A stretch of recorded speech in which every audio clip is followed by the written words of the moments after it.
लाहौर समेत पंजाब भर के सरकारी टीचिंग अस्पतालों में डॉक्टर्स हॉस्टल्स के ऊपर कब्जे नहीं छुड़वाए जा सके।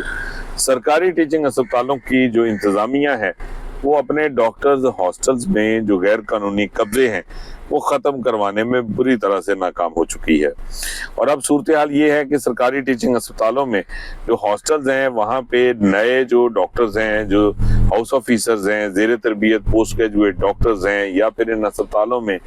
जो नए अपॉइंट या भर्ती होने वाले जो डॉक्टर्स हैं उनके लिए अब अकोमोडेशन मौजूद नहीं है, उनके लिए रहाइश मैसर नहीं है, क्योंकि जो बेशतर कमरे हैं वो पहले से जो है वो गैर कानूनी काबजीन के पास हैं। और ये वो कब्जे हैं जो बारहा जो है वो कहने के बावजूद, इसकी शिकायत सामने आने के बावजूद अभी तक खत्म नहीं करवाए जा सके। सूबाई मुहतसिब ने भी इस हवाले से जो है वो महकमा स्पेशलाइज्ड हेल्थ को और सरकारी टीचिंग अस्पतालों की इंतजामिया को ये हिदायत की कि वो ये कब्जे खत्म करवाएं, लेकिन ऐसा नहीं हो सका।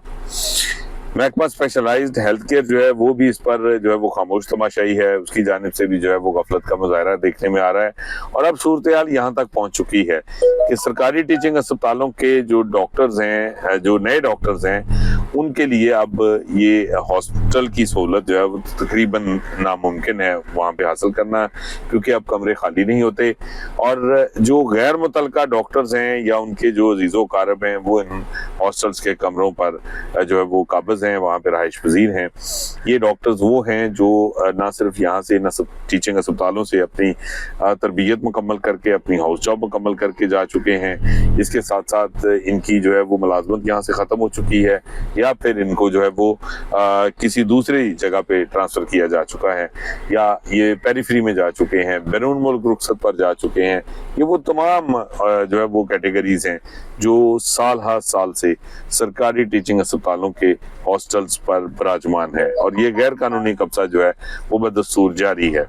टीचिंग अस्पतालों की इस जो है वो नाकामी या इस जो है वो कमजोरी की वजह से कि हॉस्टल्स पर जो गैर कानूनी कब्जे हैं वो खत्म नहीं हो सके, इससे भारी माली नुकसान का भी सामना करना पड़ रहा है, क्योंकि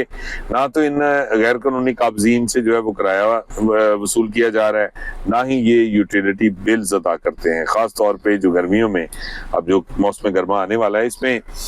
जो एयर कंडीशनर्स हैं वो इन हॉस्टल्स में जो है वो बेदरेग उसका इस्तेमाल होगा, लेकिन इन हॉस्टल्स में इस्तेमाल होने वाले से बेदरेग एयर कंडीशनर्स का जो बिल है वो सरकारी टीचिंग अस्पतालों के अपने वसाइल से अदा किया जाएगा, और इसकी जिम्मेदारी अस्पतालों के ऊपर है। अस्पतालों की इंतजामिया इन गैर कानूनी कब्जा ग्रुपों के खिलाफ, इन काबजीन के सामने बिल्कुल बेबस दिखाई देती है, और इनके हाथों काफ़ी हद तक यरगमाल बनी हुई है, जिसकी वजह से अस्पतालों के हॉस्टल्स पर जो कब्जा है उसमें कमी की बजाय हर साल इजाफा देखने में आ रहा है।